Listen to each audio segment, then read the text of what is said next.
This is according to Oxford. Refer Oxford Dictionary.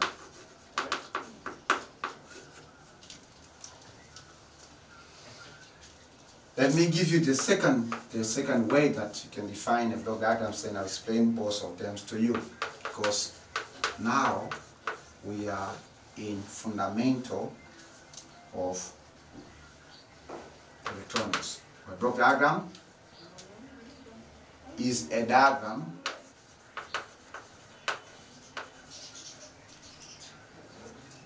of a system.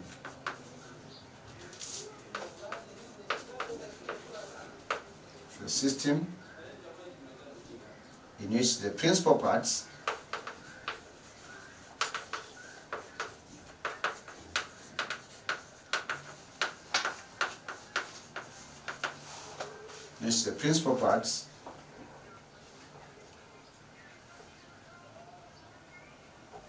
or functions are represented by blocks.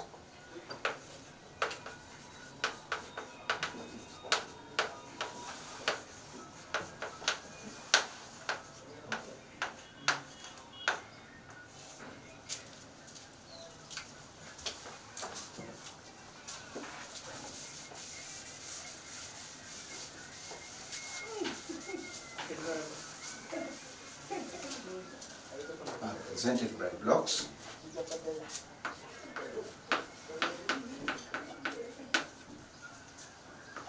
Represented by blocks, connected by lines,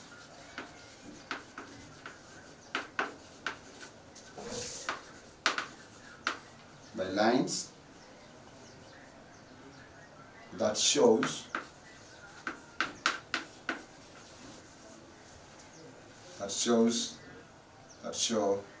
the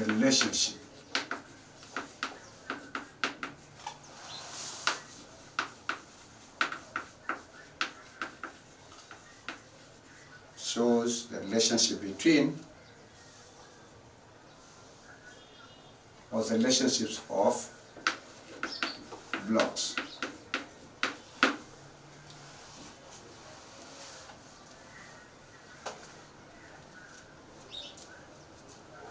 So before I explain to you what I've written on the block on the blackboard, let me write this sentence also.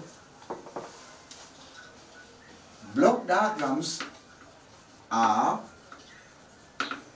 heavily used in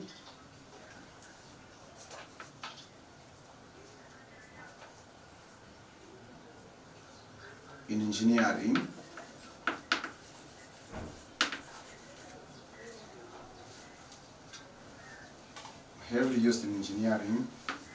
to design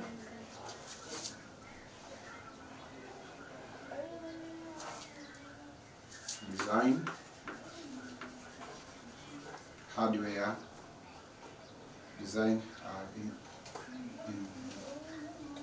in hardware design, and that the correct preposition here is. So block diagrams are heavily used in engineering.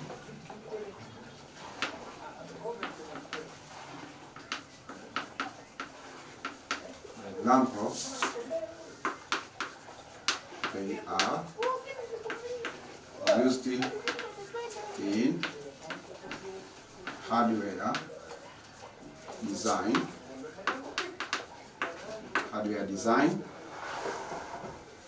electronic design,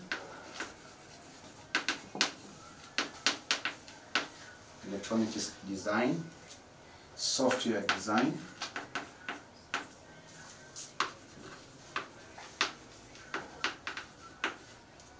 design,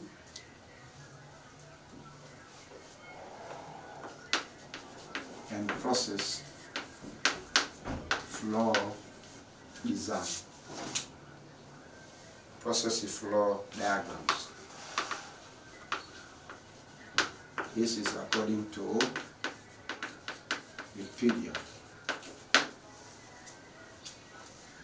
So once I've written those definitions, I will be speaking now about electronics diagrams or block diagrams in electronics in the context of application. Okay, so remember that the big deal here is not to know the definition. The big deal here is to get the concepts and keep that concept for the rest of your life in electronics. Okay?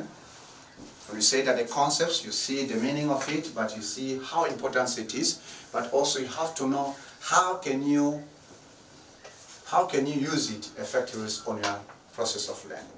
Okay?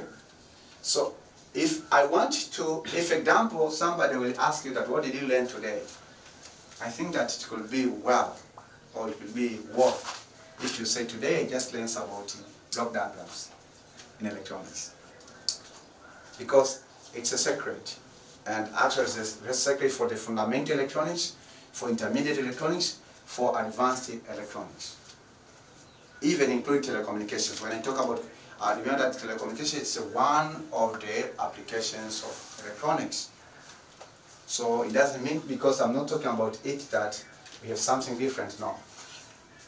Right? Yes. Okay, so let us go through the first definition. A block diagram is a diagram in schematic form. Say schematic form. Schematic form. Okay, schematic form. In schematic. But these block diagrams form the general arrangement. Say general arrangement. General arrangement. You know something general. For example, chapter we got a general introduction. So something general is not specific. Right? General arrangement of 40 of the parts of 40, for example, the machine, right? Parts of 40, maybe parts of the equipment. So general arrangements of the parts of 40, maybe of the equipment, of the device, etc., etc. Or general arrangements of the components of the complexity system or processes.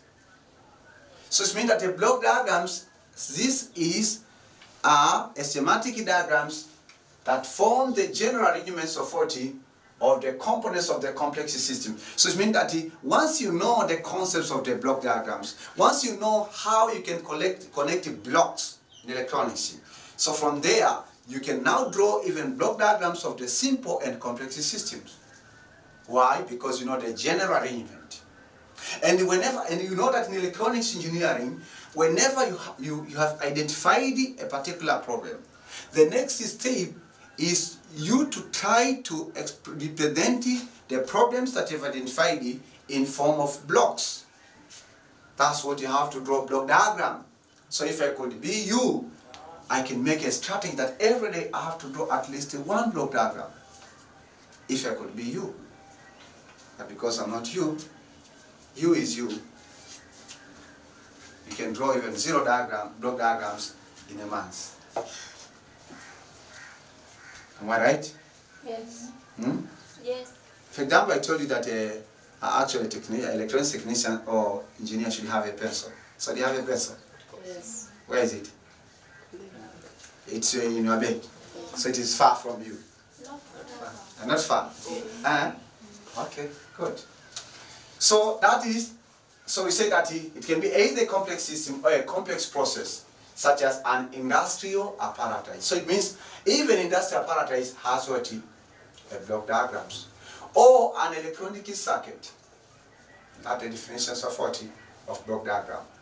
So it means that, for example, this actually that it's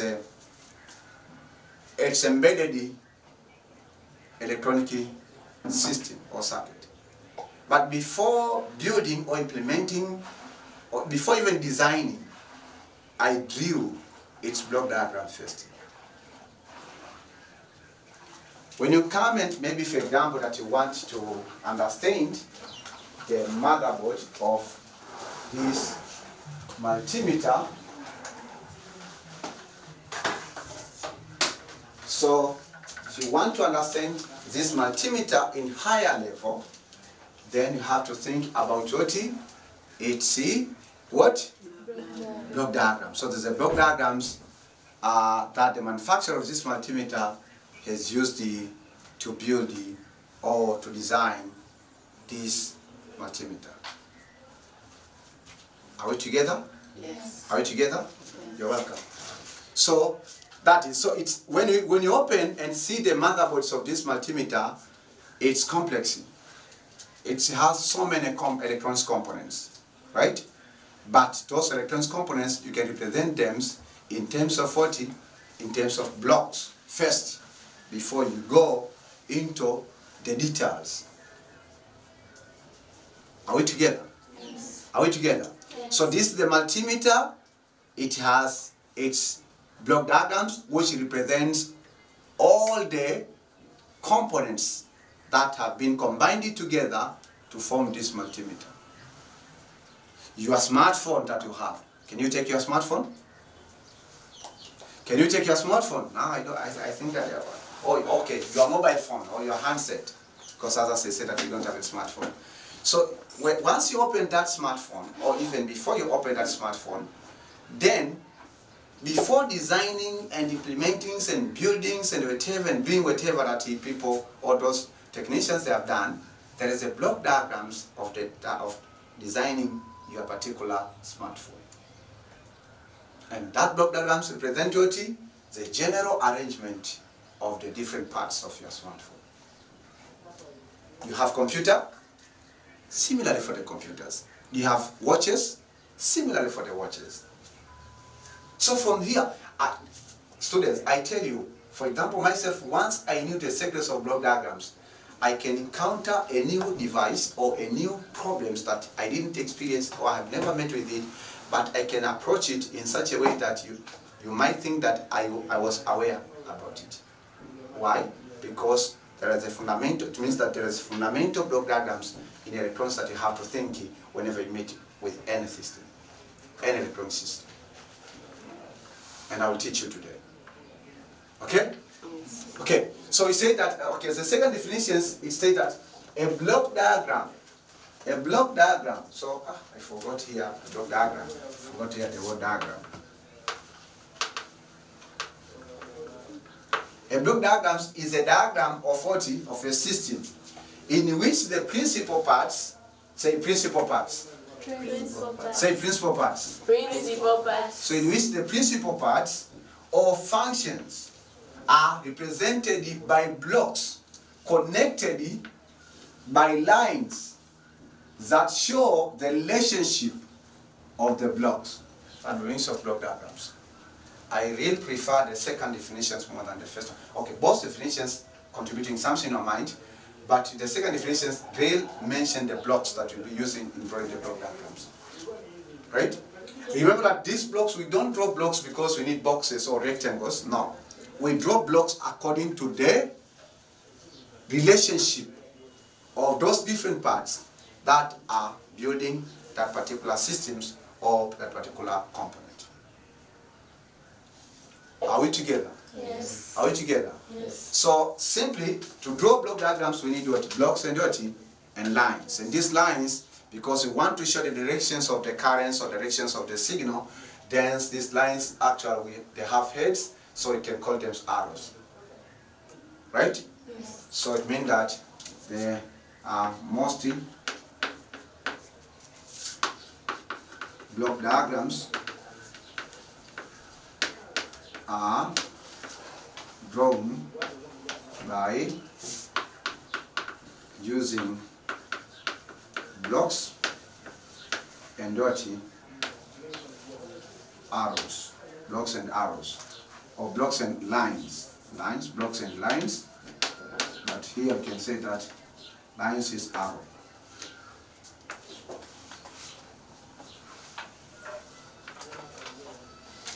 So we say that now, let me teach you the general block diagram of most electronics system is shown in figure 2.1 below. This is, I'm not sure that this is after doing so many experiments, then I developed these blocks, and this is how I used to define every electronic system or every problems that I meet with it, which need the solution, the engineering solutions. So stop writing now.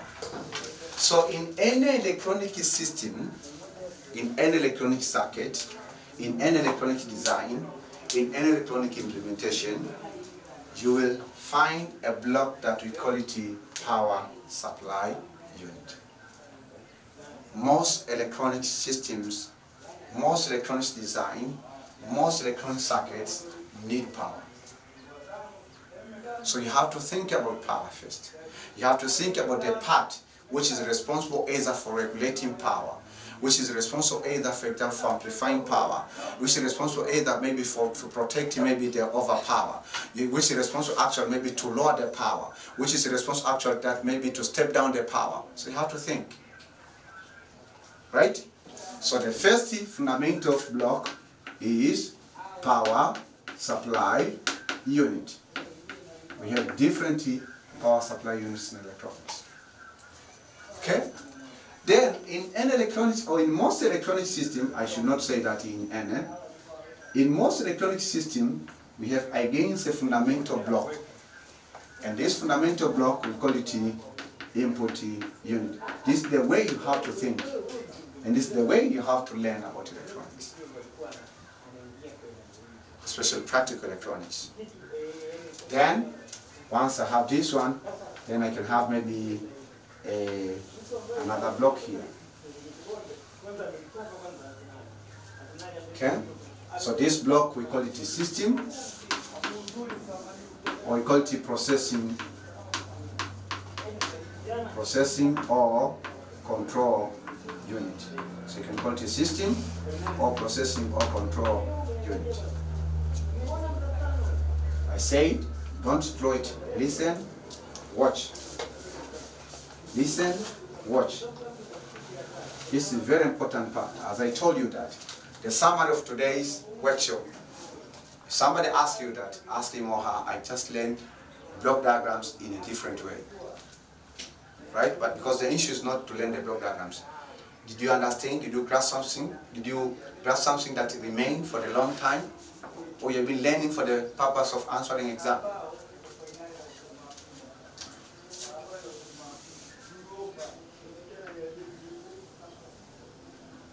Okay, so then the next fundamental block, which you'll find in most of electronic system, and even yourself, you have to think about that whenever you are solving any small scale real life problems, is output unit. Output unit. In any system, in any circuit, in any electronic circuit, in any design, we should, once we have an input, we should also expect an output. Right? Yes. So, how do they relate? It depends. You can find that this power supply unit is powering all the units. So this is an arrow. But also this power unit is also powering the input unit. Maybe the input units also need power in order for it to work. Right? Yes. Also the output unit, it might be needing power, it might need power in order for it to work.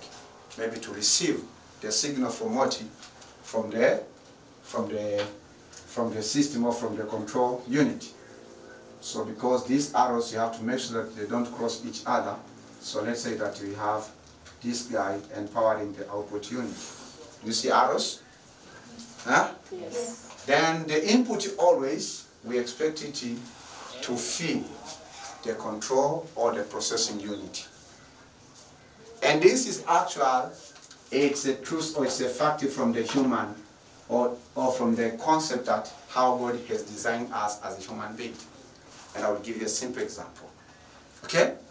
Then after processing processing, we say that processing may be amplifying, maybe making decision, right?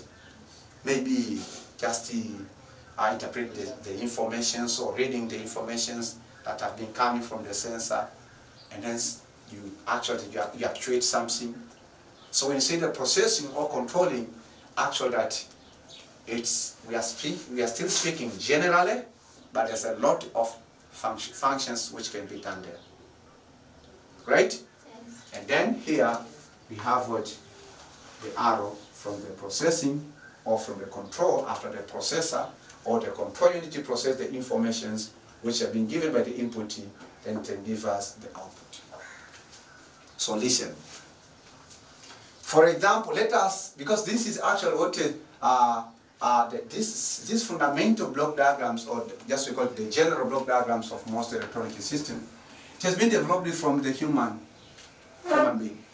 You can relate or you can learn it from the human being, right? For example, I have my eye, right? Huh? Yes. So my eye, actually, it's a what? Is it a power supply of my body? Or is it the input of my body? Or is it processing of my body? Or it's the output of my body? Input of your body. Input of what? Of my body. So you see now, even ourselves as the human, we have input, yeah? But when you are learning electronics, you ignore the input. You are looking for the output where you don't have body. And I want to tell you, for you who have been doing the general course, practicals of designed amplifier, the first problems that you've been encountering, you have been looking the output in the oscilloscope while you don't have the input. And it's usual for students to spend 8 hours looking for the output while the input is not in. That's what we call ignorance. My people are perishing because of what? Lack of knowledge. Right? Yeah, it's normal. For example, now, you want just to get a certificate. If, for example, the DIT can give you the certificate without struggling and studying, you will congratulate them. You want to get output without the input.